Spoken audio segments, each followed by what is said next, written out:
Welcome, ladies and gentlemen, my name's Dychronic, your host here on this Destiny 2 video, and today we're going to be talking about my top 10 PvE primaries in Destiny 2. And as always, this is a completely subjective list based on my own opinion, and I do actually play a whole lot of PvE. Anything from strikes, to gambit, to high-level Nightfalls, been doing some Grandmasters lately, and even raids. Each one of these different things require a slightly different thing, and in this video we'll be covering all the weapons I've considered, about 100 different primary ammo weapons, and how they apply to the metas of each one of these different things. And for the last time, please, this video is about primary ammo weapons. I'm not talking about the first slot. That's called Kinetic. I cannot tell you how many times I've received a comment that's like, Recluse isn't a primary, it's a secondary. Oh my god, there's no such thing as a secondary in this game! For those of you who don't know, the slots are called Kinetic and Energy, and the ammo is called Primary and Special. There's no such thing as secondary. And of course, throughout this video, you'll be seeing a spreadsheet, this beautiful, dark theme, pictured out, color-coded links. All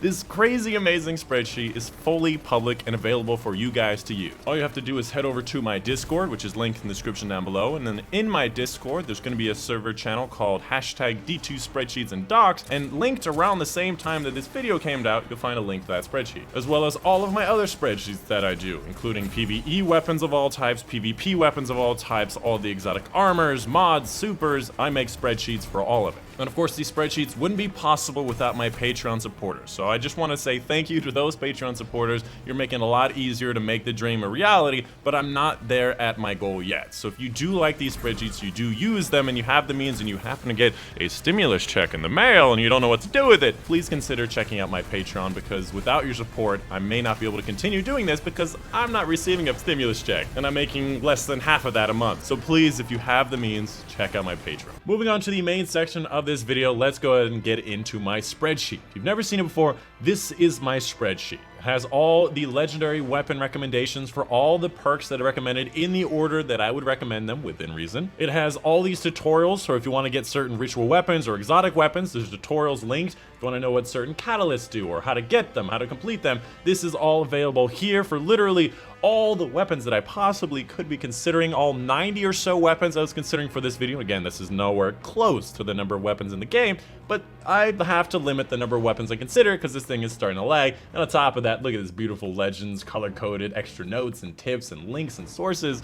I love my spreadsheets. It brings such a smile to my face because I play video games for a very long time. I've been on the internet for a very long time. This spreadsheet is above and beyond really good. And if you don't know, I don't really do my top 10 videos like most other people do. I don't just go through the top 10 weapons. Instead, I talk about the meta of Destiny 2 and PvE and primaries and what the purpose are for certain things and why certain things should not be considered at all, why certain things are better than others, why certain archetypes are better than others. I give you the tools so you can make better decisions in the wild without having to continually come back to these videos. Now, obviously that's a detriment for me, but I do want to create a great product for you guys to use. So as always, let's go ahead and work our way backwards through the worst archetypes of weapons, talking about the meta and the top 10 along the way. First up, let's talk about bows. Now, in general, bows have pretty poor DPS, but they have infinite range. But in my opinion, the farthest range you're probably going to ever need is going to be pulse rifle range. So for that reason, the bows really don't have any place. And on top of that, if you need more range, you might as well just be going with sniper rifles, because sniper rifles are really good these days. In my opinion, the best in class is going to be Hush. It has the precision frame, which is one of the better ones in my opinion. And it also has a special perk to make it so it fires even faster, which is really nice. An honorable mention to the Spiteful Fang. If you want to go get Hush, the best bow to use in my opinion, Spiteful Fang, very available from the Black Army Forge. It's a lightweight, fast fire rate, but good accuracy, which is what the Arsenic Bite suffers from, a poor accuracy. And for the exotic bows, really nothing great for PvE, and something that I'll be repeating throughout this video is that exotics are reserved for heavy and special weapons for PvE. They're just very powerful, and oftentimes exotic primaries get kicked out for that reason. Next up, the only grenade launcher for primary ammo in the game, the Fighting Lion. In my opinion, the only purpose of the Fighting Lion is going to be for special wombo combos where you switch to some other primary ammo weapon, or you're trying to complete bounties for grenade launcher kill. Outside of that, honestly, you need to have a primary ammo plus special ammo weapon to be viable in the endgame. It actually got buffed in a whole bunch of different ways this season, but if it gets buffed too much, it'll become overpowered,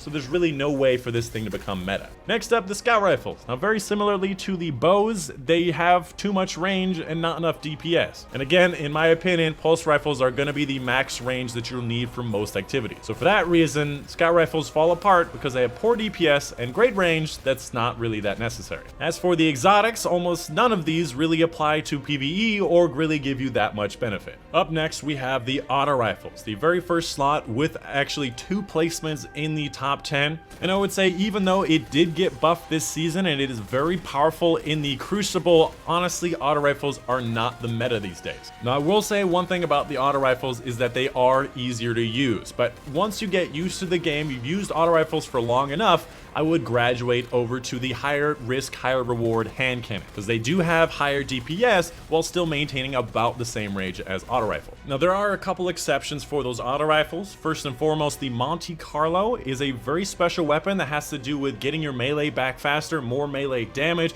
and of course getting reloads from melee, all about melees, and fits into a lot of melee based builds or any builds that'll benefit from melee abilities. Now, of course, this obviously works for insurmountable Skullfort. If you accidentally use up your melee, you can get it back from just shooting an enemy with a full clip, which is insane. But this can also be used to a lot of advantage for non-melee based build. For example, for Doomfang Pauldrons, you get a lot of super back from a void melee based kill. So your shield bash will give you a lot of super energy. Just getting your shield bash back almost immediately with this weapon is really nice. If using Celestial Nighthawk for your hunter, being able to use that throwing knife more often for more hands-on, especially if you don't get that headshot, getting this back faster is excellent. And this can apply throughout the game for so many different things. It is definitely something you should pick up because it fits in so many builds. It is an exotic, so it has exotic stats, great range, great stability, great clip size, an excellent weapon for sure. And the other auto rifle to consider is going to be the Breakneck. It has things like Rampage, Onslaught, where the more stacks of Rampage you have, the faster it fires. It has a special hidden perk where it reloads faster when it has higher stacks of Onslaught, and it also is a 450, which is, in my opinion, my favorite for PvE. Excellent auto rifle all around. Now, the obvious issue with this is that it depends on getting those stacks of Rampage to get stacks of Onslaught to actually start to crunch through enemies, and in the late game Master and Grandmaster Nightfalls, it really starts to fall apart because you cannot dependently actually get strings of kills. Now, if you're ever going for the Breakneck, I would recommend the Tiger Spite or the Ringing Nail. Those are going to be my favorite. And lastly, for the meta of auto rifles, the 360s just fire way too slowly. The 720s fire a little bit too fast with a little bit too much recoil. You might as well just be using an SMG at that point. And the 600s to 450s is going to be your Goldilocks zone. Both of these have their advantages. 600s a little bit faster at killing, but 450s can get more kills per clip and more range. It really depends on what you're doing. And honestly, the exotics are really not enough, again, to outweigh the exotic heavies or exotic specials. May I make a last mention about Sweet Business? Its DPS is actually really poor. Compared to a hand cannon, it has less DPS, and that's supposed to be a DPS option. Up next, we have the pulse rifles. In my opinion, your range alternative to all of your close range options. In the late game, you're not going to want to get as close with SMGs and sidearms as you usually do for regular strikes and gambit. Pulse rifles allow you to get a bit more range and keep cover when fighting enemies. The only issue this season being that there are no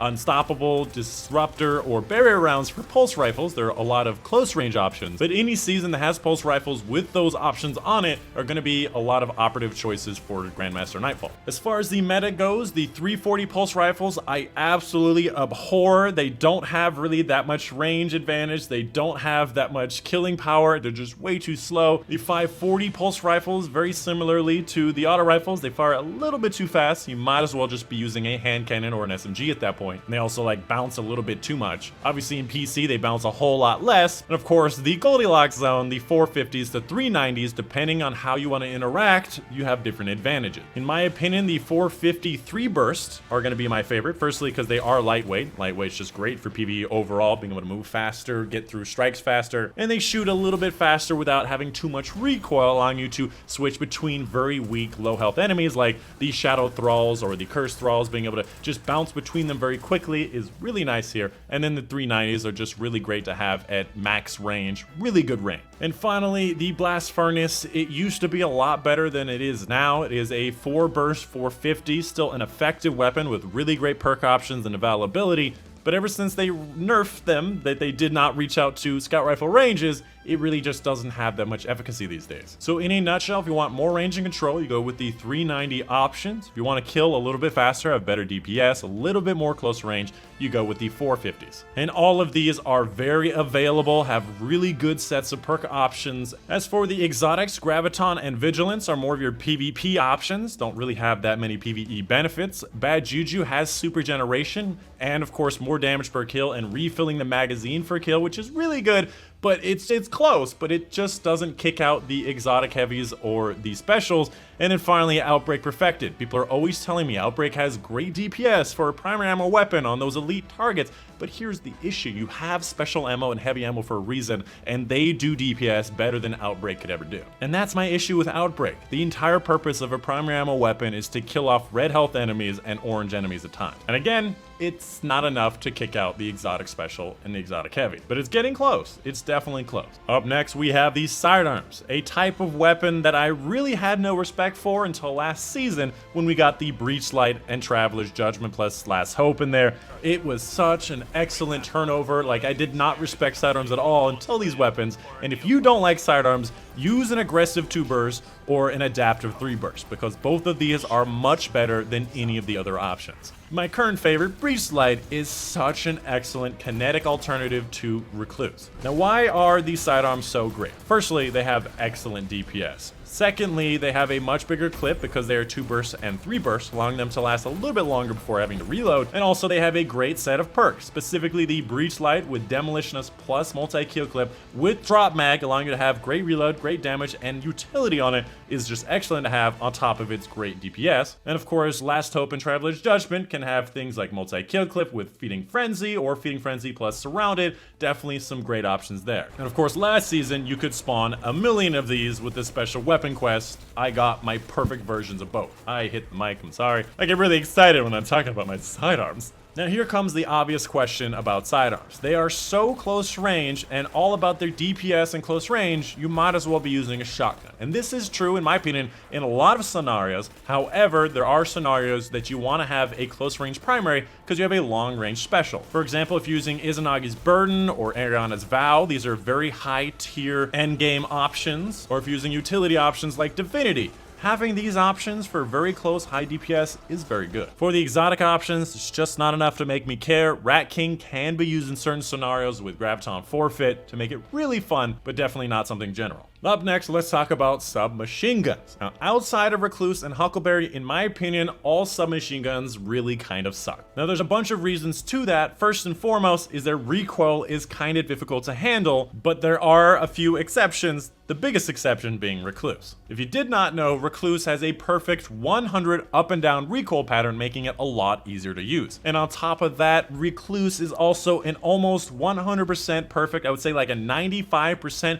perfectly built weapon. Firstly, it's lightweight, meaning that you can run faster with it. So a close range weapon running faster, getting through strikes faster, getting places faster, escaping faster, always good to have. Something I also do know about that is that lightweight frame SMGs have a higher crit modifier. Even though the 900 RPM adaptive frames have higher impact, they have worse headshot damage. So as you get better, more headshots, Recluse does even better. On top of that, its perks are almost perfect as well. Master of Arms, proccing from any kill from any weapon, kind of like Rampage, but almost immediately like kill clip damage. Faster reloading with Feeding Frenzy, more range stability with ricochet rounds, more stability with polygonal rifling, and of course on top of that, a range masterwork. This weapon is beautiful. And the pièce de résistance is that it is a legendary weapon, meaning that it can be used with all of your exotic specials and heavies. Now, in my opinion, what sets it apart from all those other SMGs, like I mentioned before, is its recoil pattern. Other SMGs do not have the 100 straight up and down recoil and makes them a lot more difficult to use. Now, this is less pronounced on PC than it is with controller, but you can definitely still feel it, and it allows Recluse to stay on target a lot more.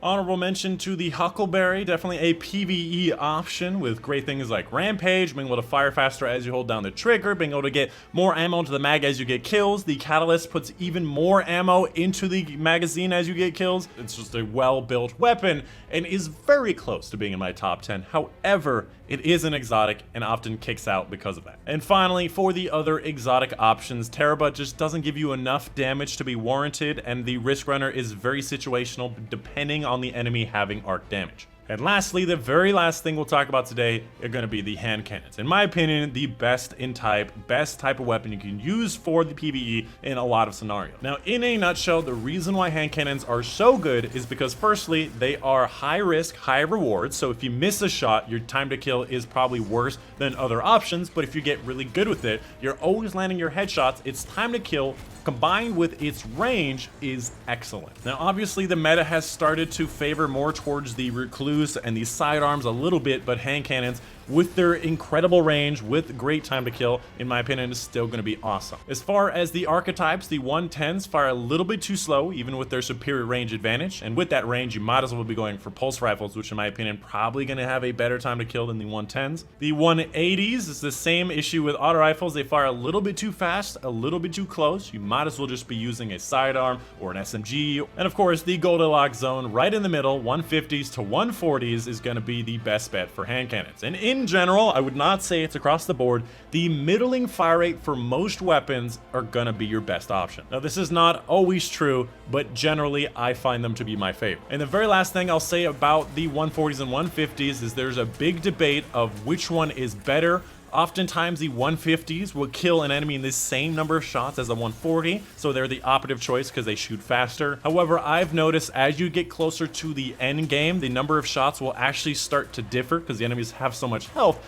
I prefer to have that range advantage so I don't have to get close to the enemy. But honestly, it's a toss-up. Just figure out which one you're more comfortable with. First up, for the top 10, we have the Ace of Spades, one of only 2 exotics for primary ammo top 10s. Now, if this wasn't an exotic, it would probably be number 1 because this weapon is kind of insane. First of all, Memento Mori is like kill clip plus being able to see radar while aiming down sights. Firefly is like Dragonfly plus Outlaw. And of course, on top of that, it also has a range of 86. To give you an idea, that's about as much range as the 110s have. Whereas the next closest is Austringer. If you max out all the range stuff outside of rangefinder, you can get close to an 80 range, which is also on top of that way better than a lot of the other options. And lastly, its availability is actually pretty good. Its exotic quest is really not that hard to finish, and it's from Forsaken, so it's been out for a very long time. At number 5, we have the Midnight Coup plus Spare Rations. In my opinion, your best 150 RPM options. Obviously, Midnight Coup is a bit outdated, so most people favor towards Spare Rations, especially with the new animations of 150s. Spare Rations is better, but I still really do like my Midnight Coup and still do use it. Now, the reason why the other 150 RPM legendary options are not in this countdown is because of their perk options and availability. First off, they can have damage perks like Swashbuckler or Rampage, but they don't have that great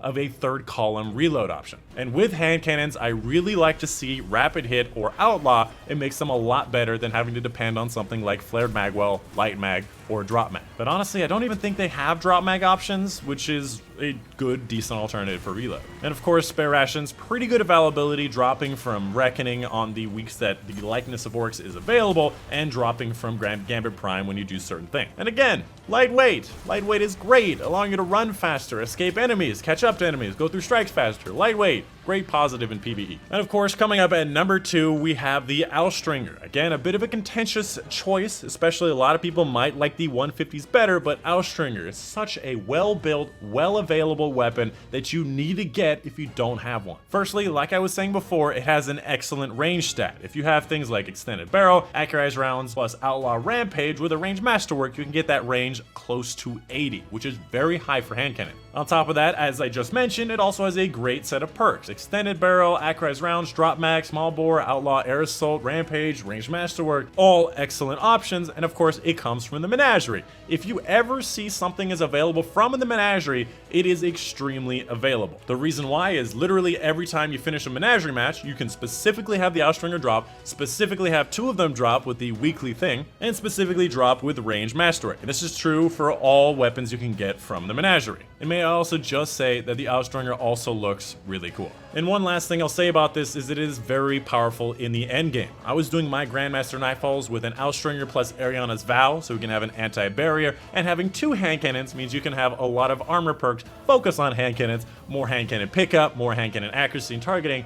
Really good option. And lastly, honorable mention to Kindled Orchid. On paper, a crazy sounding weapon, the ability to have rampage, kill clip, drop mag, extended barrel, plus a handling masterwork as the curated role for a very available thing, being that it's from Black Armory, specifically choose it to drop from the frame. However, its range is actually pretty poor, around 50 as compared to the 80 that you get from Austringer. So on paper it sounds great, but feeling wise it just doesn't do great. And also kill clip, rampage, depending on these kind of things in the end game, really just doesn't add up. And that's pretty much it. That is the end of the video. Let me know in the comments down below if there's certain weapons that I may have overlooked, and please, if you do, tell me why. How does it relate to other weapons? Why is it something that I missed? Because if you just say, I can't believe this guy didn't mention this weapon, it's the best, it doesn't tell me anything. Because the fact is, you're gonna give me a comment like that, I'm gonna respond with, no it's not, because that's the same level of comment. So for example, if you really feel that the 360 auto rifles deserve more attention, you have to tell me really specifically why. The number of shots per kill for the time to kill, the range that they can be effective at, how it applies to different circumstances in the Nightfalls, Grandmaster Nightfalls, in raids.